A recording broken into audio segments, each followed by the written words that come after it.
Ladies and gentlemen, did you vote? Did you did you vote for Trump? Did you vote for Harris? Who'd you vote for? It doesn't matter. It doesn't matter who you voted for. We know who the bulk of Americans voted for in both the popular vote and the electoral college vote. And man, there's a fallout. Man, it was a landslide. And so there's people all over our country right now, especially the Democrats. Have you hugged your Democrat friends? Have you hugged your Democrat family yet? There's people all over the country now trying to figure out, why did Kamala lose? First of all, why did she lose? But second of all, and I'm trying not to gloat. I'm trying not to gloat. Why did she lose so bad? She got her butt kicked. It was a landslide. Well, kind of like a landslide. So today we're going to be talking about, we're going to dissect from a forensic standpoint, from an educated standpoint, oh no, from a spiritual standpoint, we're going to dissect why Kamala Harris lost this election, why Donald Trump won the election, and then probably get into what that means for us going forward as Americans. Again, if you're out there and you're a Democrat friend of mine, I'll give you a hug. If I'm actually currently in Oklahoma City, so if you're anywhere around me, I'll come up and physically give you a hug. I know things are hard, but it gets better on the Way Forward show. Government officials insist that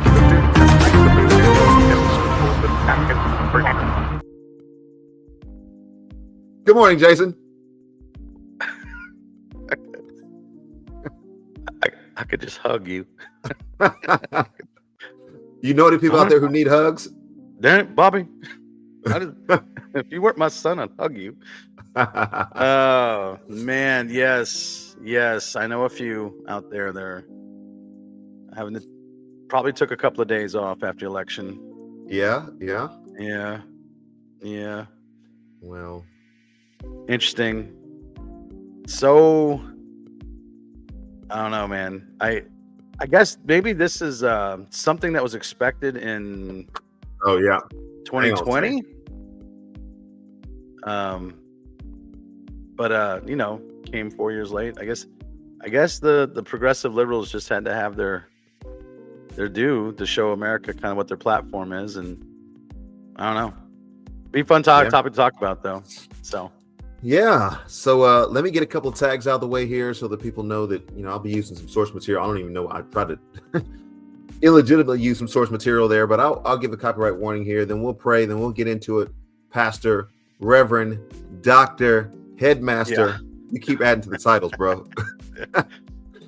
You keep adding to the titles. So we'll get into it today. And there's going to be three things that I think I've already put in the show notes today that I want to try to touch on, and then see some of these reaction videos of people who are out on the street, and then just try to offer some healing to some folks that are out there today. And so, I think we need to do that as Christian brothers. We need to engage in that today. So for those of you who are watching on various platforms, recognize that when we're using source material today, we're using it under the guise of fair use, which is a clause that the American government gives us so that we can comment on things, report scholarship, research, all those different things. And so if you're not already subscribed to the Way Forward show, then you should subscribe to the show. We do one show a week. It usually is some current topic that's in the news or something that's going on in our society that many people are talking about. And so we talk about it from a Christian standpoint and worldview. If you've not already subscribed, you got 3 seconds to do that. All right, Jason, would you lead us in prayer? This is a big topic today. Yeah. Father in heaven, we are so thankful that you are good and that you are sovereign and that all the affairs of men are in your hands. We ask, Lord, that you'd please give us wisdom and discernment as we talk and discuss things, and provide, Lord, just a way that we can be a solution to our country's brokenness and to bring the gospel and bring healing. We ask in Jesus' name, amen. Amen. All right, brother, let's dive into this topic. I want to get some man on the street interviews, and then we'll get deeper into the topic and do a little bit more as we continue on here. So our top story for today: why Kamala Harris lost, why Donald Trump won, what that means for our country, how we move forward.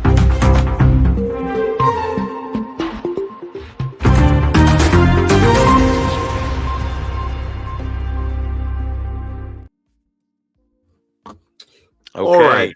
This is a young lady who's young lady. Okay, let me ask you something. Okay, All right. Race is going to play into this a little bit. Yeah, race is good. Definitely. It's got to when you're talking So to the you're Democrats. starting off with a young African American lady. Right? Absolutely. Looks like she's in the city. Looks like. Absolutely. Okay.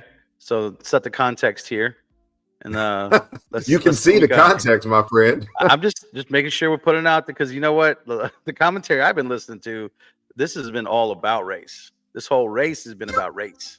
So I'm just curious. I just want to see what's going on here. Yeah. You can see what's going on here, but I'm actually pleasantly surprised. I'm pleasantly surprised about what's going on here. Okay. Well, all right. A little bit. All right. I haven't seen this. I'm up for it. Let's go.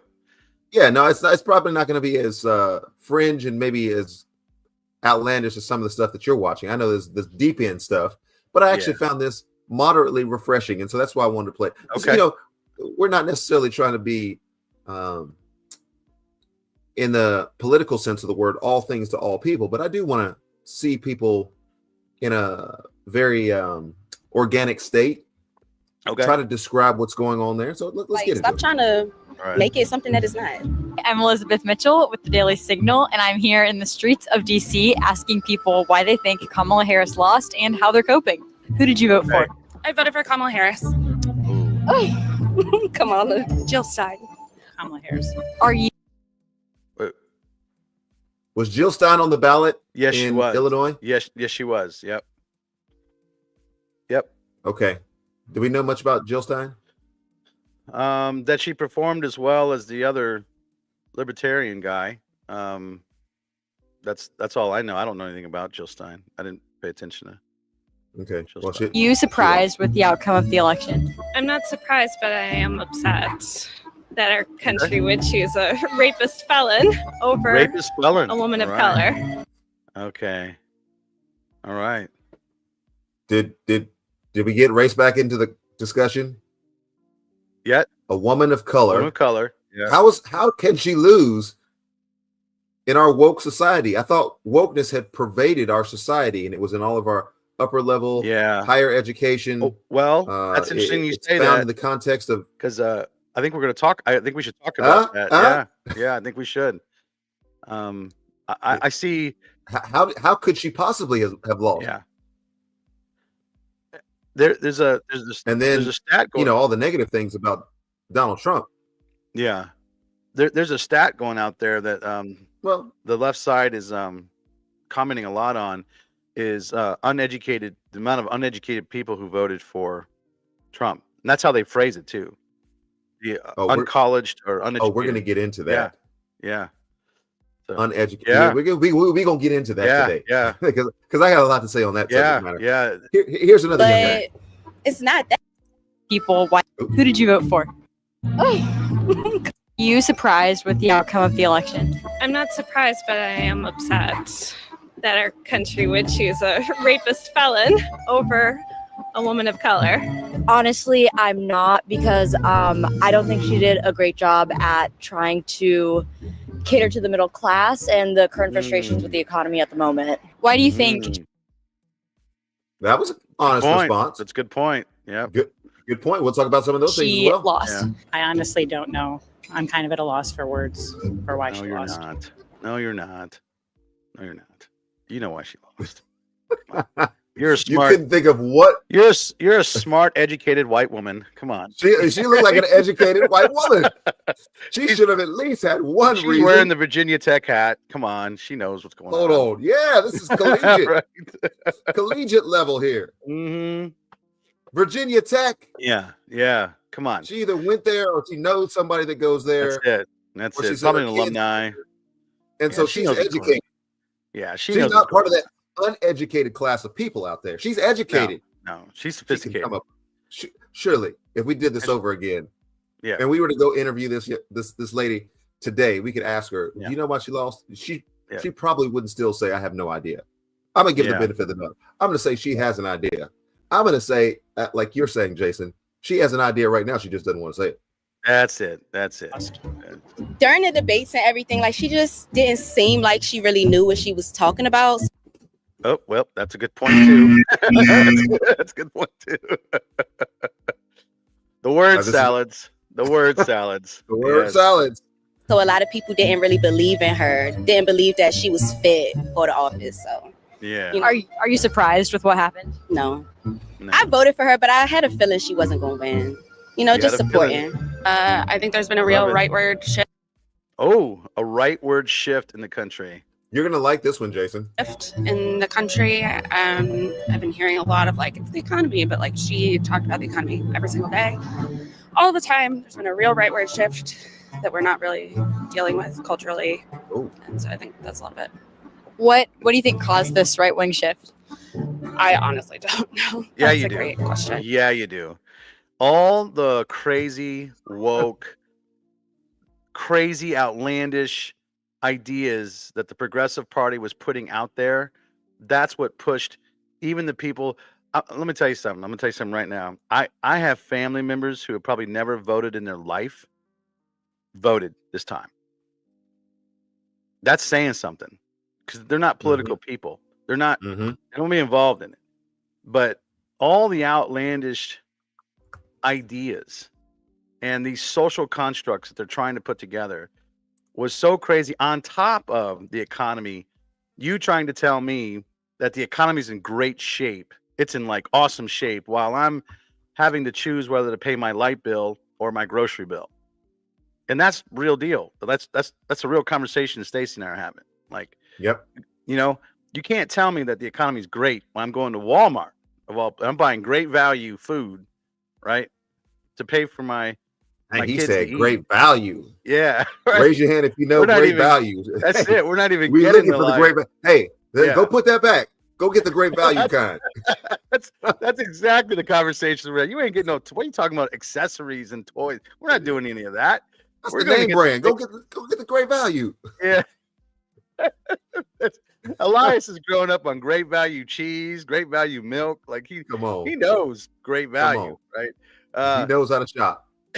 But it's crazy. Like we haven't even turned our heat on, and it's cold up here. And it's cold in Illinois. Right, it's cold. We have not turned our heat on because we are trying to not allow that electricity bill to get to a certain point. And it's just you can't tell me on top of the economy, right, that it's great and it's not, and then you're telling me all these crazy ideas about culture and how because I'm white I'm a racist and how my kids are bad because they're supposedly privileged, and then you're like, I don't know what the problem is. Why didn't you vote for me? For real?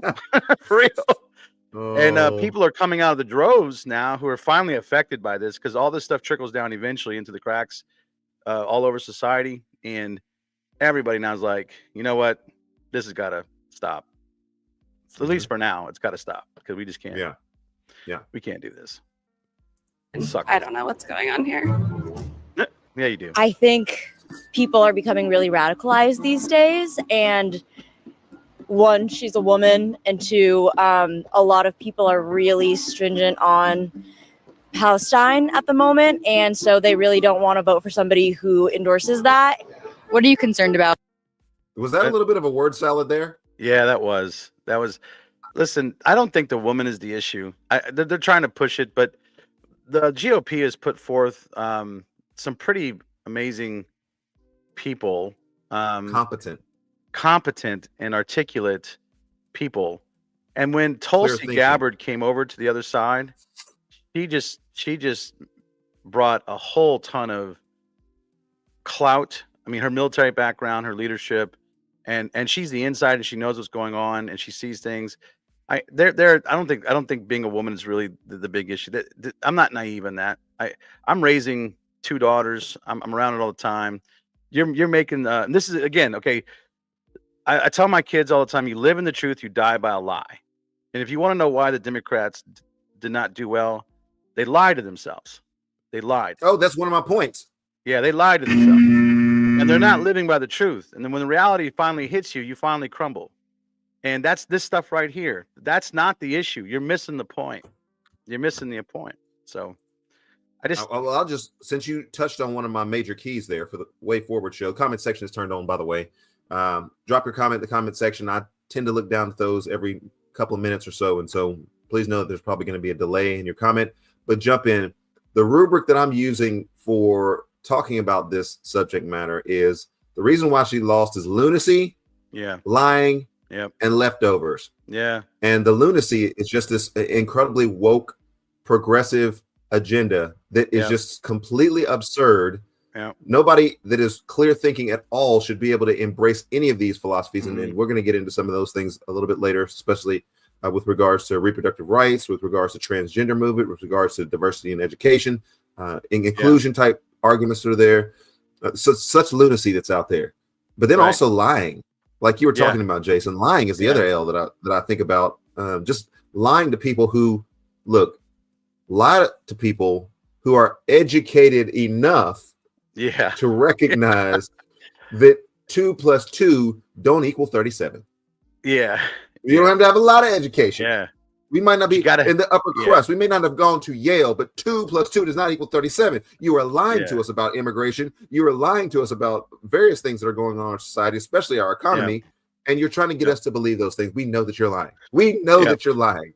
Anybody who's an adult, when the kid comes in and they have ice cream all over their face, and you say, "Did you eat the ice cream?" And they go, "No, I didn't do that. I didn't eat that ice cream." Are you sure? Yeah. And then you ask them again. Yeah. And then, no, I didn't eat that ice cream. No. Me eat that ice cream? Yeah. You're lying. You're lying. And you're lying. We've known it all along. But we're just and you're lying to yourself.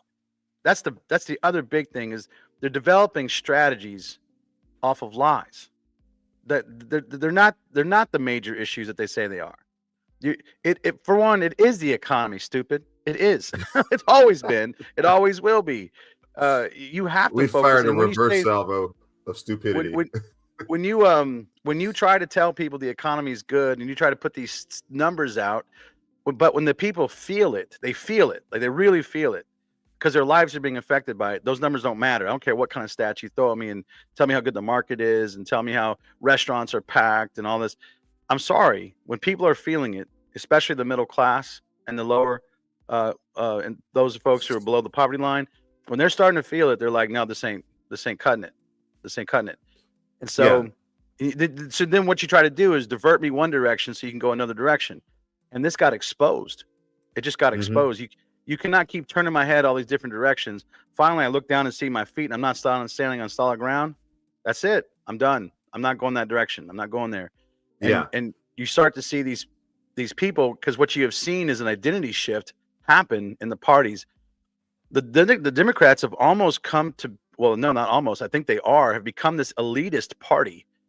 But just Joe Linchin, right, on the MSNBC, to hear the way he talks down to people who voted for Trump, this kind of smug elitist, he actually said on the show something like, "Who raised these people? What kind of parents raised these people?" And when you talk like that and you're talking down to people like that, you're talking about 70 million people who voted for a man, and you're calling them uneducated, degenerates, whatever there's this elitist mentality that's happening right there. And then you have now the Republican Party actually identifying more with the labor middle class. It's like there's just been this switch. You see the increase in the black men came out to vote, but not for the Democrats. You see Arabs came out to vote, but not for the Democrats. Exactly. Right? You're seeing an identity shift happening with these two parties where you cannot talk smug to people like that and think that they're going to buy into what you're selling. And you can't keep, and then that's just been the mantra for the whole progressive is we're degenerate, we're garbage, we're whatever. And they're the elitists. They know what's going on. And then they call Trump a fascist, which is like, I keep telling my kids, that's not, they're fascist. That's fascism right there. Yeah. Like we're really messed up here. So, we could go on, but I guess that was my third L was the leftovers. And I know that works as an L, but it's exactly the thing that you're talking about. Why are we eating so many leftovers this year, Jason? Because we can't go out and eat. That's right. Because we don't have the money for every single meal. And listen, I don't love leftovers, but I do when we don't have any money. That's exactly right. We'll eat leftovers. We'll cobble together whatever we need to to Yep. do whatever we need to keep going. Yep. We And so when we people, buy big bags of rice yes, and cheap chicken, maybe, that goes a long way. people looking at those leftovers in the refrigerator and saying, I guess we're gonna eat those tonight and tomorrow and maybe the Yeah. next day. And so I it's bet just in hard to my get around house, I got 2 teenagers. One young man is powerlifting, so he eats crazy. I bet in our house 3 to 4 times a week we're having an argument about food, how costly it is to buy to try to pay to feed these people. We live on one income, so we're not like normal Americans. One income, and when we go to the store and we There's some pay, intentionality when they go to the store. yeah, there's some intentionality. We also look at our utilities and all the other stuff that's gone up, and then of course we live in Illinois, so Help this I mean, man turn on his heat. Donald Trump Yeah. is going to help this man be able to turn his heat Taxes- on in Illinois. taxes come down like rain. It just, hey, we're gonna tax all this, tax all that. Let's and- tax this. Hey, let's tax that. Hey, did anybody think to tax this over here? Come on, this Yeah. man is in Illinois. Hey, let's do it. Out for your daughters. Control of their bodies and losing that control. haven't I lost don't that need control. the government stepping in and telling me or my girls what to do with their bodies. It's a choice between themselves and their doctors. I don't think they need to monitor pregnancies. I don't think they need to do things like that. Is the Yeah. government going to monitor pregnancies now? I have no idea. That's talk that's going around, and I hope it doesn't happen. But we Well, shall see. The big If she lives in D.C. or she lives in Virginia, no, that's not going to be the case at all because they've just gone back to the states. I mean, Florida. Was there 7 or 8 states that banned abortions after 6 weeks of pregnancy? The Mhm. rest of them have some kind of pretty lenient. Not that I'm for it. I don't. I hate abortion. I think it's murder, and I think that it's wrong. But if you want to look at a policy issue, it's in the state's hands, and that's where it's always belonged. So, according to American policy, I guess I understand how that's going to change. I mean, Trump himself has even moved on that. Yeah, I was going to say, I'm not at all pleased with where he's at on that. And Yeah, think that you cannot, just like you couldn't, the issue with slavery, make the issue of human life a states' rights issue, so that in some states you get to live, other states, too bad. yeah. And so- It's screwed up, but technically speaking, I don't think her argument is very strong there because it's just in the state's hands. And if she lives in the out East Coast, then I mean, I guess her daughters will be just fine. Like I don't. If you want to go off and kill babies, I mean, if that's your thing. But yeah, there's a lot in that she said that I think to myself, I don't really know if you understand what it is that you're saying. The relationship between the government and the relationship between us as individuals, life, liberty, and the pursuit of happiness has to start with actual life. Right. And so we can't get to any of the other rights that you're talking about in reference to what we deserve or what the government can and cannot do if we don't actually have life. And so I'm just curious. there's I'm kind of curious with that gal. You say your daughter has a right to her body and her choice between her doctors. I'm just curious if your granddaughter has that same right. good question. You know what I'm saying? Excellent question, doctor. Let's listen to what the big question is. Question. Hopefully not fascism, but we'll see. Honestly, everybody's like, OMG, the world is going to end. I don't think it's going to be that bad. Like, of course, things are going to change, but some things might actually get better, like the wars in the other countries. He might actually fix that. The economy. Now, I wanted to stop there because I think that's an important point. It's not a main point, but I think it is an important point in the sense that I think when Donald Trump calls, you pick up the phone. Oh yeah. And yeah. I don't really care who it is. Yeah. The U of Russia picks up the phone. Yeah. The U of North Korea picks up the phone. Yeah. The U of anywhere, Iran, Afghanistan, you pick up the phone. He's got satellite photos and his finger on the trigger. So, you pick up the phone. Have you seen that clip going around where he's talking to the head of Afghanistan? Have you seen that? There's I have a not seen gentleman that. who was with Donald Trump at this meeting where he was having discussing pulling out of Afghanistan or something, and he pulls out of his jacket a picture of the leader's house, and he says, "Not one American soldier will die in this process."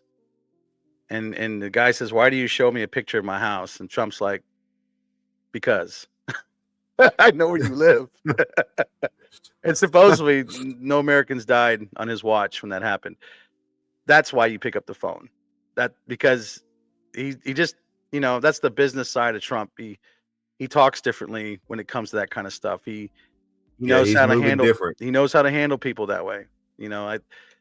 For all of his I don't know, shortcomings or whatever flaws, he knows how to handle that kind of stage and that kind of pressure with those kind of people, because I think he's lived it his whole life. He's had to battle in that regard. When you're around a tough environment, whether it's poverty or even affluence, and you're around people who kind of make or break you, you either figure it out or you perish. And Donald Trump has learned to figure it out. And so he walks into a room and he knows he's got leverage. Well, then he knows how to use that leverage, and he uses it for his interest. That's why people are afraid of his decision making, is because he's not afraid to call the shot, in those circumstances. I don't know of any. I haven't read a story of any other leader who pulled out a picture of somebody's house and said, "You'll make sure that nobody dies, or else I'm holding you personally responsible." That's just, I don't know. I mean, and I think there's a lot of people in America maybe respect that. So, like you said, I think this young lady actually respects that to a certain degree. Because when he can negotiate that a lot better than President Biden has done.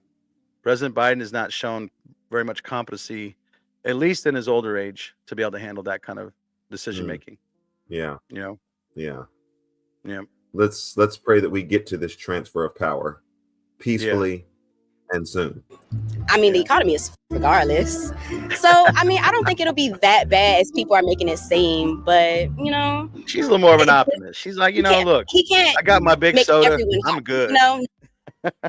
Yeah. Hey, which, by the way, I think Kamala and Michelle Obama wanted to ban, by the way, your big sodas. So, lucky you, Trump got elected. So, there you go. Have you seen him do all the hating on the sodas?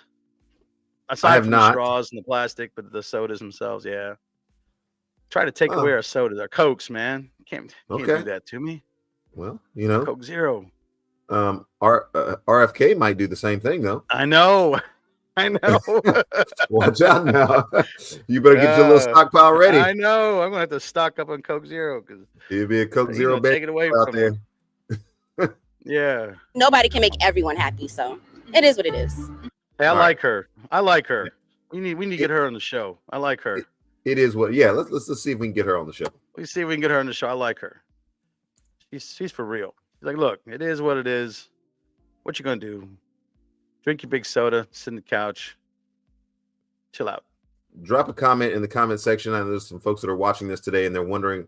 Hopefully, you're not wondering. Hopefully, we've been able to explain some of that. But just for a couple of minutes, Jason, do you think we can go into some of the statistics? I don't know if you have any of those in terms of how people voted or know in general, both the popular vote and the electoral college vote. But I do have some. I do have. I know that he's on track to get, right now, he's on track to get like 312 electoral votes. If he's projected to win Arizona, Nevada. And right now he's at 295. So I think that rounds up to about 312. So that's a butt whooping. That's a good old fashioned bend you over my knee and spank you behind. So you got that. I do know that if you start to break down kind of who voted for Trump, you have 54% of males voted for Trump compared to. I'm just going to let this run in the background because it confirms some of the things that you're talking about there. And if you're watching this the same time that you're listening to us. They're Um, basically showing a graphic image of what it is that we're talking about in this section. Yeah. 54% of females, um, um, Democratic leaning females voted for Trump. Is when you get to race, you have 55% of whites, 86% of blacks voting for Kamala, but he did make huge strides in the black community, Yes, he did. like massive places. And I think you also see he made strides in the Hispanic community, big, Yes. like 45% of the Hispanic population voted for Trump. That's a big, I don't know, was it like a 20% increase or something like that? It was huge. It was really big. And you know what? Another one was the Arab community, like Dearborn flipped and went to Trump. Dearborn, Okay. Michigan. Of course, you have 56% of Asian community voted for Kamala. And then, of course, you got 53% of the That other. is. I'm sorry. Why do you think that is the Asian community? Majority think- voted for Kamala. They're part of that. My assumption is, I don't know, the younger Asian community seems to be a part of the more, call them the educated, elitist type folks. And I think that seems to fit. I think the older Asian community is a little more conservative. Okay. I don't know. There's been trends where it seems like the Asian community is leaning more leftist in the West, kind of forsaking some of their more traditional Asian values. But Well, who knows? I would submit, and again, this is political speculation or at least sociological speculation, but I would suspect that in a lot of Asian countries where there's more of a totalitarian rule, some of the socialistic tendencies that we are leaning toward are not so unfamiliar to them in terms of the protection or the guidance of the state in various matters. And so I don't think that they would see the prospect of a limited government and a smaller government and more accountability for the government as something that would be high ranking in their priorities, or at least in their cultural experience. I could be wrong. If you're younger and you're Asian and you want to come on here and you want to talk to us, I'll make space. That'd be a cool conversation. For you to get on the show. I would also think they would be nervous about the overreach. You know, when you start to look at these crazy communities like Vietnam and North Korea, where the overreach is outrageous. If they're concerned about that, because I know you hear that from a lot of Venezuelan or South American folks who are testifying, saying, "Hey, these policies look a lot like what we saw in South America. Don't go this direction." I just don't hear that from the Asian community as much. So I don't know. Maybe they're more assimilated. I have no idea. The other one, though, is the 53% other who voted for Trump. So these other populations, like say the Arab community, heavily favored Trump this time around. That's interesting. It's also interesting because I wonder how much that is immigrant related. You know, an interesting stat too that Trump made ground on is that 42% of the people 18 to 29 voted for Trump. That's a big jump because the Democrats have always espoused we have the younger generation, and so we're going to do fine. Yeah, they come up with the Beyoncés and a lot of the entertainment personalities that are out there. Taylor Swift endorsed Harris, LeBron James, Oprah Winfrey, like all these De Niro went nuts on Trump. But one of the things I was happy to see with that is that Hollywood is not having the influence it once had. Thank God, because Hollywood is just corrupt and immoral as all get out, and I don't believe a word that comes out of Hollywood. Anybody who stands up and endorses a candidate out of Hollywood, I question twice before I even think about giving them a legitimate voice inside of my head, because Hollywood is so off the rocker. But again, Jason, I think that's that aspect of being out of touch with people. That's the thing, right? Is they're so out of touch with the average everyday American. Like I have nothing in common with any of those people on the screen, or even the athletes who are coming out. Steph Curry, LeBron James, Travis Kelce, those guys who are coming out and endorsing. I have nothing in common with you. You live a completely different world than I live in. You roll with completely different people than I roll with. The stakes are not the same with you as they are with me. And it used to be that you could kind of put a facade over that and say, "Hey, I'm just like you. I'm just, obviously a little wealthier, but I'm fine." Not anymore. The curtain's down, and we're starting to see P Right. Diddy. I wonder how much P Diddy's issue has had an effect on America trusting Hollywood. I When think Cat that, when yeah, Cat I think Williams that, went on Shannon Sharp's show back in January, and he said that there's going to be a reckoning that's happening, mhm. and all of a sudden you start to see these folks being called out.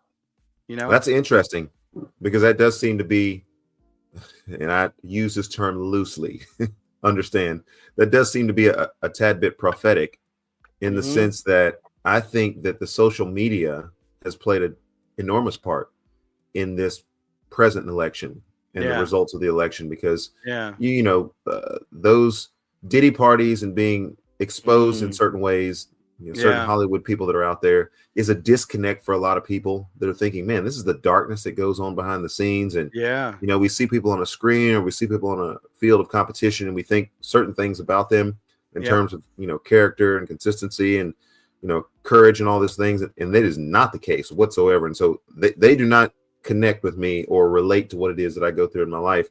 And you get a chance to right, see the darkness on that side of it. But then also, I think that when you're analyzing, at least looking at some of the things that are related to that, it also speaks sort of culturally to the issue. And we can get into it in another episode because I think we probably need to talk about that even within the context of the church. I heard Tim mm, Ross do an interview with Ruslan a few weeks ago where he was talking about the sex parties or whatever it is in the church, the mega yeah. church context as That well. is the TD Jakes thing, right? Like, look, Yes. yeah, that And that so is. See, there's a community, Erskine, that you're kind of bringing up. This is another discussion that you're it bringing is, up. but I They think it all relates roll to together. this. They all roll People's together.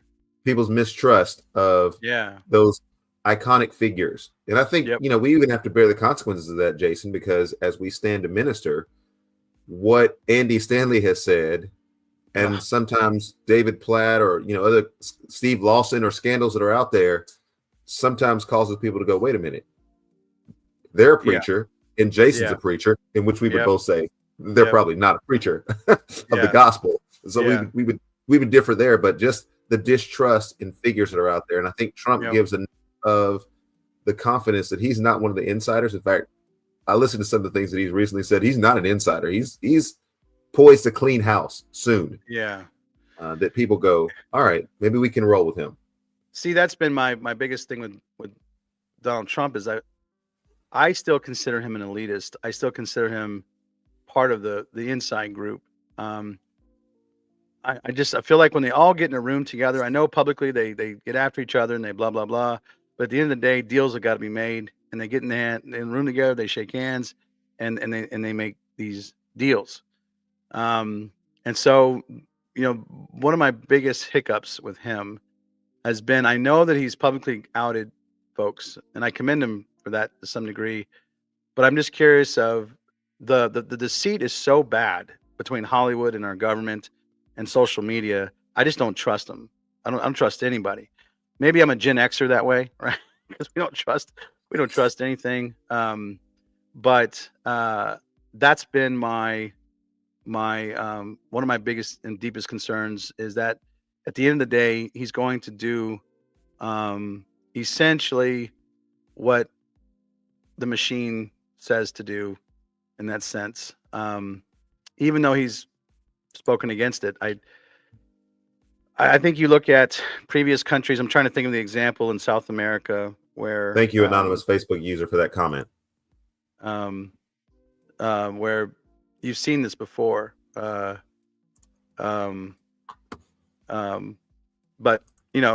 maybe you know what? Well, you know what I hope to happen. So here's the thing, right? So I should probably go on. I did not vote for Donald Trump. Now I'll tell you this: when I walked into the booth, when I walked into the booth, I was teetering. I was. Give us this experience of you voting. Yeah. Walk us down the aisle, sir. I've been having wonderful conversations with men in my life who are adamant Trump fans. Knees shaking, quivering. The pen, the little stylus was quivering as he got ready to cast his vote. having conversations with these guys, and I'm reading things. I'm sending them articles. One article I sent was Heath Lambert made an argument for why the moral ground is to vote for, for President Trump, and he made some really good arguments. And I really abhor the policies of the progressives. And I do feel like there's a level where Trump would be better at giving us policies that are better for our economy, better for our borders, better for the main issues that we're discussing. Mhm. I also think that he has the potential to deal with some of the social issues. I just don't think he will. And this is where I start to teeter on the other side. I don't think he's as strong on abortion as we need him to be. I don't think he's as strong on marriage as we need him to be. I don't think he's as strong on the LGBT plus agenda as we need him to be. Some of the stuff that's fueling all this. I think if he's going to compromise, he's going to compromise there. And I think those moral issues are going to be more derogatory to our country than the economic issues. Oh, And I think that when you start to bend on these key, because these are things that deeply offend God. Money does not offend God. you In the said way God like a that preacher. God. the way Money that does not offend sexual God. morality does. Now greed, don't get me wrong, greed is offensive. But when you're starting to lax on, well, I don't care what we've said this before, and I think it's appropriate to say it again. Whether you are liberal or you're conservative, the conservative moralist who doesn't have Jesus, right? You appreciate conservative values. I think about like Douglas Murray, right? We've read him. Mhm. Douglas Murray is a classic liberal who's also a practicing homosexual, but who values Christian morals and values in the sense that he likes they kind of align with his conservatism, but he's not a Christian, and he's made that very clear. Douglas Murray would advocate or probably say something along the lines of, what you do in your bedroom is your business. It's not my business, right? And a lot of conservatism, in my opinion, seems to embrace that same idea. Mm. What you do in your bedroom is your business. It's not my business. Don't bring me into it. On the one hand, I appreciate that. On the other hand, the church has to say, well, we do care about what you do in your bedroom. Because if you're committing an infidelity in your bedroom, that matters to us.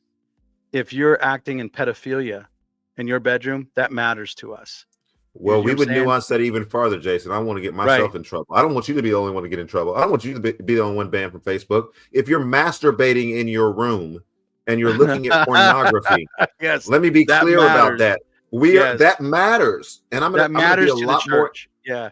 Yeah, I'm going to be a lot more insistent about that in Yeah, that 25. The Lord has already told me, go ahead, young man, Yeah. go ahead and do what you need to do, because we are inundated with that particular issue. It's sexual sin within the context of the Right. church and discipleship.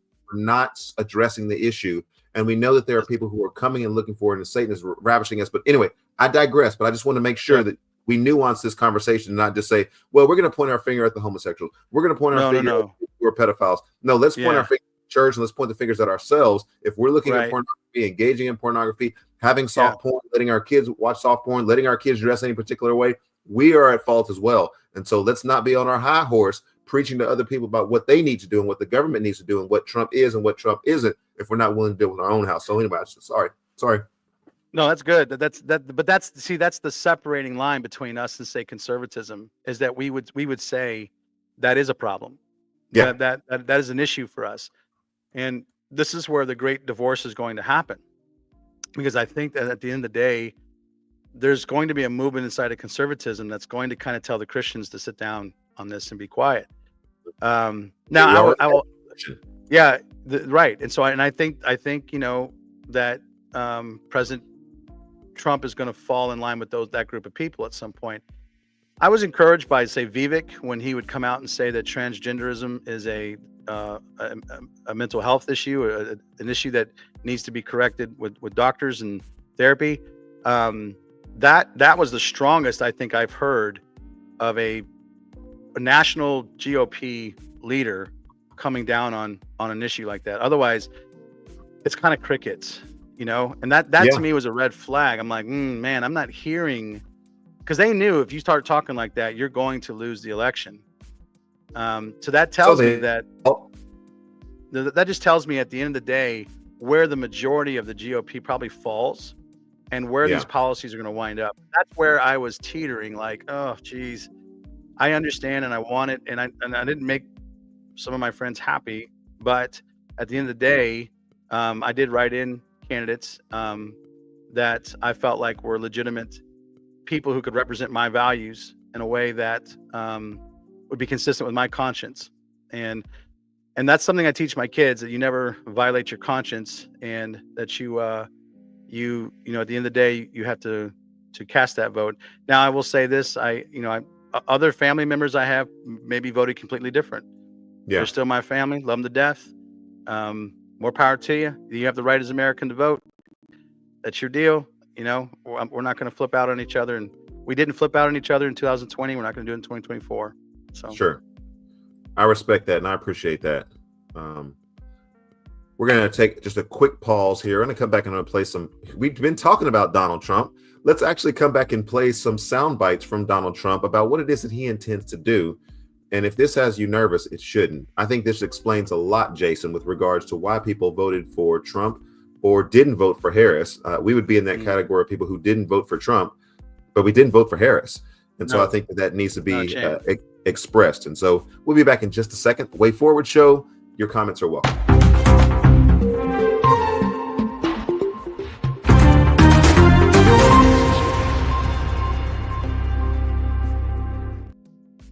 All right, the man himself here is going to be talking about what it is that he intends to do to protect children from left-wing gender insanity. And this was the L in my three-pronged approach here: lying, lunacy, and leftovers. Let's listen to Trump himself. Oh. Chemical, physical, and emotional mutilation of our youth. On day one, I will revoke Joe Biden's cruel policies on so-called gender-affirming care. Ridiculous. A process that includes giving kids puberty blockers, mutating their physical appearance, and ultimately performing surgery on minor children. Can you believe this? I will sign a new executive order instructing every federal agency to cease all programs that promote the concept of sex and gender transition at any age. I will then ask Congress to permanently stop federal taxpayer dollars from being used to promote or pay for these procedures, and pass a law prohibiting child sexual mutilation in all 50 states. It'll go very quickly. I will declare that any hospital or healthcare provider that participates in the chemical or physical mutilation of minor youth will no longer meet federal health and safety standards for Medicaid and Medicare, and will be terminated from the program immediately. Furthermore, I will support the creation of a private right of action for victims to sue doctors who have unforgivably performed these procedures on minor children. The Department of Justice will investigate Big Pharma and the big hospital networks to determine whether they have deliberately covered up horrific long-term side effects of sex transitions in order to get rich at the expense of vulnerable patients, in this case, very vulnerable. We will also investigate whether Big Pharma or others have illegally marketed hormones and puberty blockers, which are in no way licensed or approved for this use. My Department of Education will inform states and school districts that if any teacher or school official suggests to a child that they could be trapped in the wrong body, they will be faced with severe consequences, including potential civil rights violations for sex discrimination and the elimination of federal funding. As part of our new credentialing body for teachers, we will promote positive education about the nuclear family, the roles of mothers and fathers, and celebrating rather than erasing the things that make men and women different and unique. All right, so that's just a little bit. We can talk about some more of it. Hey, if that happens, praise Jesus, praise God. You know what I'm saying? He's got the Senate in the House, so yes, he's got the ability to do it. Now, I think if he says day one, he's got the ability to do it. Day one, don't mess around. Let's see it. Let's see him. I mean, that's some strong words right there. That's some tough talk. That is the strongest I've heard. So I I And would that is be. I that would is be blowing up happily. the internet right now because Yeah, he wanted everybody to see that. I would be happily. I will be happily. Um, willing to eat my words if that's the case. If he's going to follow through on all that and take care of that, I will praise God the amount of children that he'll be able to help and families he'll be able to help if he follows through on those very actions. Yep. And so I think there's another class of people. We talked about the uneducated, Yeah. whom were the elitists were talking down to in this election, and just those uneducated people were not having it. Those Yeah. uneducated people who take care and do a lot of the jobs and tasks in our country that make our country strong. Why can't I degenerates, right? The degenerates that are out there, degenerates who are making the heartland of our country, making the cities, making the country side of our country livable, profitable, and encouraging growth in our society. Those people who voted for Trump should be ashamed of themselves. But you know what was also talked down to in this election? It was mothers and fathers who are trying to raise their kids in a very godless and difficult world.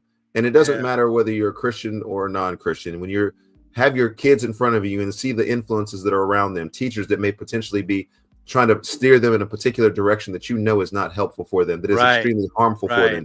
When you see doctors that are performing things on your children that are going to alter their reproductive abilities for the rest of their lives.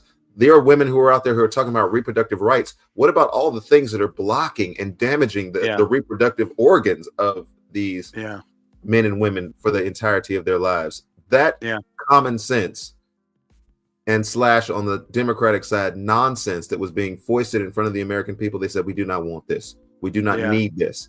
And I think Donald Trump and his administration understands. Well, now whether they'll do it day one or not, we'll sit back. We'll stand back and we'll stand by, Jason. We'll wait to see it. Boy, that got him in trouble, didn't it? I can stand by. We're gonna stand back and stand by. Yeah. But the fact that he's even addressing these things and speaking, you know what? Strong He actually sounds presidential. He actually sounds like a leader. You and I have both come on here and criticized the lack of the dignity of the office by which he speaks about people and to people. He actually sounds presidential. Doggone it. Tell you, give it to him. Kudos to him. I will definitely be a big supporter of this and happily with glee eat my words if I see something like this coming down the pike and he's able to transform education and get our schools back, and get these families supported. I mean, just this idea that you have a nuclear family has almost been bombasted by the left. Like, who are you, and who are you to say what we can say or what we can do just because you have a healthy family or a family's got it together or something. I don't know. It just seems like it comes off like that, and it's just it's like this is like you said, lunacy. It's like how can you advocate for such ridiculousness towards these, like, mutilating children and hurting children, and then criticize the nuclear family, which is what, when BLM had its height of its popularity, its manifesto was to break apart the nuclear family. Right. And I think finally Americans saw through that and said, that's a bad idea. Even though right now, over 50% of American households are going to suffer divorce at some point, at least we still hold the ideal that marriage is still good and we should stay together. We haven't lost that yet. You know what I'm saying? Mm-hmm. Mm-hmm. And that's what the progressive was trying to tear apart, was the idea of the nuclear family is outdated. It's traditional. It needs to be tossed. The family is so much more diverse and broad now. And we don't need dads in the picture. We don't need this. Are you kidding me? Are you kidding me? Now you've lost touch with reality, because we work with families where dad's not in the picture. We work with families that are broken, and we mourn with them and we hurt with them and we walk with them. Don't tell me you want to break apart the nuclear family, or don't care if dads are in the picture. Come on, man. Are you kidding me? Dude. I will ask Congress to pass a bill establishing that the only genders recognized by the United States government are male and female, and they are assigned at birth. The bill will also make clear that Title IX prohibits men from participating in women's Thank sports. God. And we will protect the rights of parents from being forced to allow their minor child to assume a gender which is new and an identity without the parents' consent. The identity will not be new, and it will not be without parental consent. No serious country should be telling its children that they were born with the wrong gender, a concept that was never heard of in all of human history. Nobody's ever heard of this, what's happening today. It was all when the radical left invented it just a few years ago. Under my leadership, this madness will end. Thank you very much. Hey, let's see it. Let's see it. That's some big talk. He spoke it. Let's see it. Let's see it. I will. All of us on here praising the Lord if this happens. I will amen that. And gladly shake his hand. Thank you, sir. Well, give us the way forward, Jason, as we look at the aftermath of the election, and undoubtedly some things that immediately are going to take place. There's another video he has out in which he's talking about term limits and how he's going to clean up the deep state. That's actually interesting to listen to as well. If you can find that online, it's everywhere. These two videos that he's put out are blowing up the internet everywhere. I hope so. I commend you guys to watch those. I'd love to see it. Because the stuff that he's talking about is the stuff that I'm always talking about in terms of getting the money out of politics, getting the politicians who are dirty and corrupt out of politics. And he's talked about doing all of those different things. And so I will, I'll tell you what, I look forward to eating my words. I lok forward to it. Hey, let's get a bowl of cereal. We will eat that on the show. We'll eat it. And commensurate with our acknowledgement that we will eat our words. As much as we've criticized Trump, it's always fair to make sure we highlight where he's been right. Same thing with Biden, right? As much as we've been critical of Biden, we got to hand it to him when he's been right. Lately, we ain't seen him. We ain't seen Biden. They've kind of tucked him away somewhere. There's, and I'm glad that you said that, Jason. We are followers of Jesus Christ. And so let me take a minute to acknowledge the things that President Biden has done well. All right, Jason. So let's get to our way forward takeaways for today. You're so funny. So listen, I know it's a cliche on Facebook, but there is a lot of truth. At the end of the day, you have to understand that God is sovereign. And I've been trying to tell this to my church. I've been trying to my family that he raises up kings. He pulls them down to serve his purpose. We have been landing on that truth for as long as I've been a Christian and voting. So you have to, the way forward, the church has to remind itself that Joe Biden was as much as part of God's plan as Donald Trump is. And the sovereignty of God, he has allowed Donald Trump to have a very declarative victory to serve his purposes. And we're not privy to all of those. Maybe it's an opportunity for the country to maybe repent. Maybe it's an opportunity for the country to turn and put their hope in Christ. I don't see that necessarily, but I hope that's the case. One of the things you've seen when Israel in Judges, when Israel was handed over to really bad leaders or their enemies, the whole purpose of that experience was to humble them enough to turn to the Lord for help and to cry out. And when they did, he delivered. I didn't see that happen in COVID. I didn't see that happen under Biden's leadership. I saw the church, I'm talking to the church primarily right now, become a little more visceral, right? A little more, wait a minute, where's our humility and seeking the Lord? So I hope that we take advantage of that opportunity. I also hope that we pray for our leaders no matter what. I live in a state where I don't particularly care for my governor's policies, but I'm still called to pray for him, his salvation, his righteousness, and for him to seek the Lord. And so we trust that God is sovereign and that he is moving things in his place to accomplish his will. We pray for our leaders and we rest inside of those decisions. And then, of course, we do not forsake the gospel with both sides of the aisle. One of the things I've been watching, particularly on YouTube, and I've seen this more on the left, and I haven't seen any on the right yet, but I've seen this more on the left, where people are like literally breaking up long time friendships over this.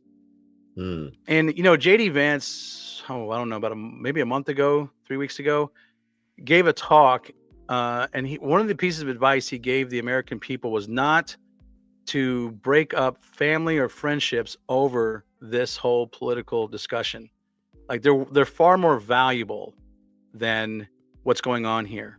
And you don't want to tear up your family or friendships over a presidential candidate.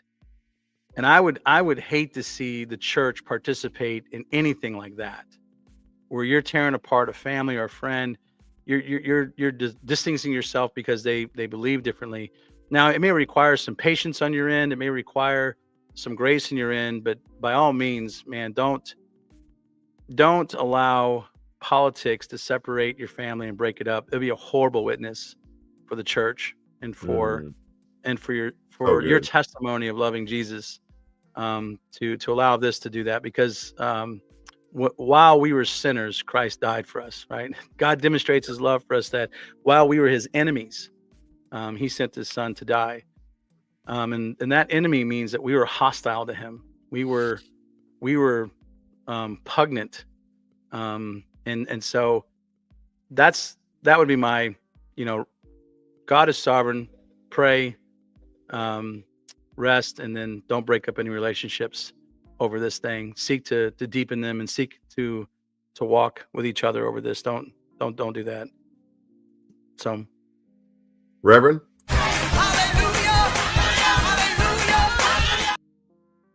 Yeah. Actually, I want to give my takeaway from the words of Eric Metaxas. He talked about ways we eat our words. Eric Metaxas has been squarely on the side of Christian nationalism. He talks about it in some ways that were perhaps unhelpful, perhaps maybe still are unhelpful with regard to how we see our national identity in the context of our Christian responsibility.